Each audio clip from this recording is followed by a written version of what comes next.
300,000 miles. That's 12 trips around the Earth's equator. And there are 8 specific Japanese motorcycles out there doing it on the original engine. No rebuilds, no top-end work, just oil changes and valve checks. Most riders think any bike past 100K is living on borrowed time. The reality? These 8 machines are barely broken in at that point. And the first one on this list is a bike you can still buy used for under $3,000. The Honda ST 1100, the mailman's secret. The Honda ST 1100, built from 1990 to 2002, is the bike that quietly redefined what high mileage means. Police forces and rural mail carriers in the US and Japan have logged 400,000 plus miles on these without cracking the cases open. There's a documented ST 1100 owned by a rider named Bill in Pennsylvania that crossed 575,000 miles on the original bottom end. Why?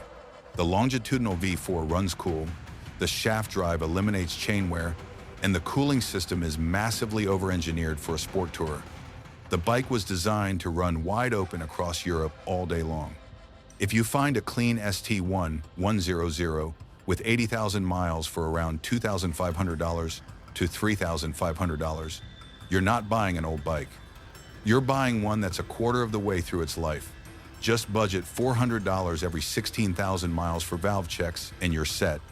The Kawasaki Concours ZG1000. Now here's one nobody talks about. The Kawasaki Concours, sold from 1,986 all the way to 2006 with barely any changes, is built around the engine from the original Ninja 1000.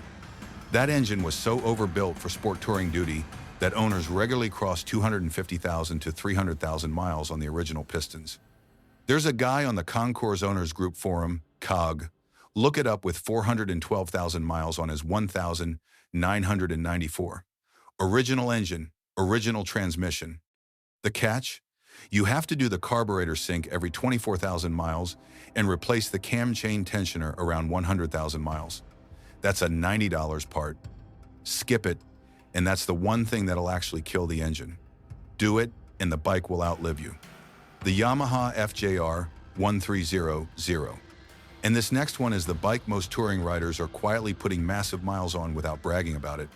The Yamaha FJR 1300, from 2003 onward, has a reputation among long-distance riders, iron butt guys, especially for casually crossing 300,000 miles. The 1298cc inline-4 is detuned from its sport bike roots, meaning it never works hard. At 80 miles per hour, it's loafing at 4,000 revolutions per minute. Heat, vibration, and stress are what kill engines, and this one barely sees any of the three. Look for a 2006 or newer model with the updated throttle-by-wire. Those are the ones owners are putting $250K plus on. Expect to pay $5,000 to $7,000 for a clean one with 60K miles. Change the final drive oil every 24,000 miles. That's the only thing people forget, and it's the only thing that bites them. The Honda Goldwing GL 1500. But here's where it gets interesting. The Honda Goldwing GL 1500, built from 1988 to 2000, is probably the most documented high-mileage motorcycle on the planet. There's a famous one owned by Dave McQueenie with over 1 million miles on the original engine. No exaggeration, no rebuild, just maintenance. The Flat 6 is liquid-cooled, runs at low RPM, and has a counter-rotating design that cancels out vibration.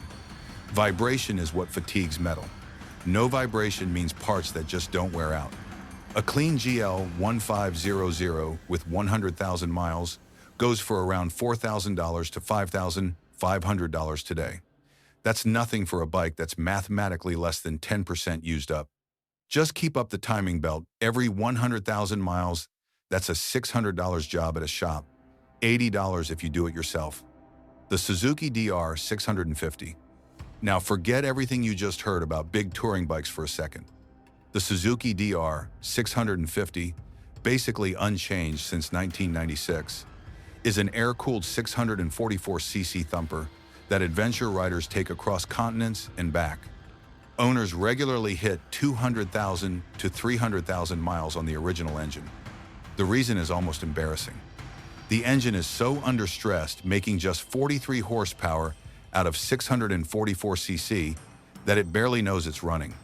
Compare that to a KTM 690, making 73 horsepower from the same displacement, and you understand why the DR lasts 3 times longer. If you want a bike to ride forever, this is it. New ones are still around $7,000. Used ones with 40K miles go for $3,500. Change the oil every 3,000 miles, Suzuki recommends it, and the simple oil-cooled design needs it. The Kawasaki KLR 650. If you've owned a bike for more than 5 years and you've never considered a KLR 650, this one might surprise you. The Kawasaki KLR 650, made from 1987 to 2018 with the same basic engine, has crossed Africa, Mongolia, and the Pan-American Highway in the hands of riders who barely know what a torque wrench is. The 651cc single is intentionally lazy 36 horsepower in stock form. There's a well-known mod called the doohickey, a 22mm balancer chain adjuster that you replace around 15,000 miles for about $80. Skip the doohickey, and the engine eats itself around 40,000 miles. Replace it, and that engine will easily see 200,000 plus miles. This is the most actionable advice on this list. If you own a pre-2008 KLR, do the doohickey this weekend. The Honda Pacific Coast PC 800. And this next one is the weirdest bike on this list, but the data doesn't lie. The Honda Pacific Coast, made from 1989 to 1998, looks like a scooter and a tourer had a baby. Almost nobody bought one, but the ones that exist are crossing 250,000 miles regularly. Here's why this matters. The PC 800 uses the same V-twin found in the Honda Shadow 800, but tuned even softer. Combine that with shaft drive, full bodywork keeping the engine clean, and an obsessive owner base, and you get a bike that just refuses to die. You can buy a clean PC 800 with 90,000 miles for $2,500 right now. That is the cheapest entry into the 300K mile club that exists. The catch? Parts are getting harder to find. Stock up on the rubber timing belt, $50 part, replace every 50,000 miles. The Yamaha VMAX. But the most shocking one is saved for last. The original Yamaha VMAX, built from 1985 to 2007 with virtually no changes, looks like a bike that should grenade itself by 50,000 miles. It's a 1200cc V4, making 145 horsepower. The reality is the exact opposite. The VMAX engine is borrowed from the Venture Royale Tourer, meaning it was originally designed for 100,000-mile cross-country duty. Stuffed into the VMAX chassis, it's barely working at all in normal riding. Documented examples are crossing 200,000 to 280,000 miles on stock internals. The trick is, the V-Boost system, it only kicks in above 6,000 revolutions per minute. Most owners cruise below that, meaning the engine spends 90% of its life loafing.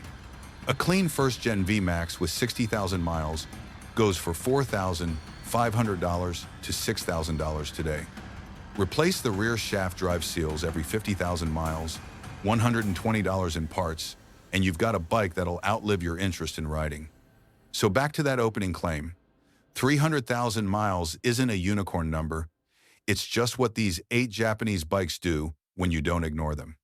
Every single one shares the same DNA, a low-stressed engine, conservative tuning, and a design that prioritizes durability over peak power. Here's the one thing you need to remember. The bikes that last forever aren't the ones with the biggest horsepower numbers. They're the ones working at 60% of what they're capable of every single mile. If your next bike purchase is going to be your last bike purchase, pick from this list. If this saved you from buying the wrong used bike, you know what to do.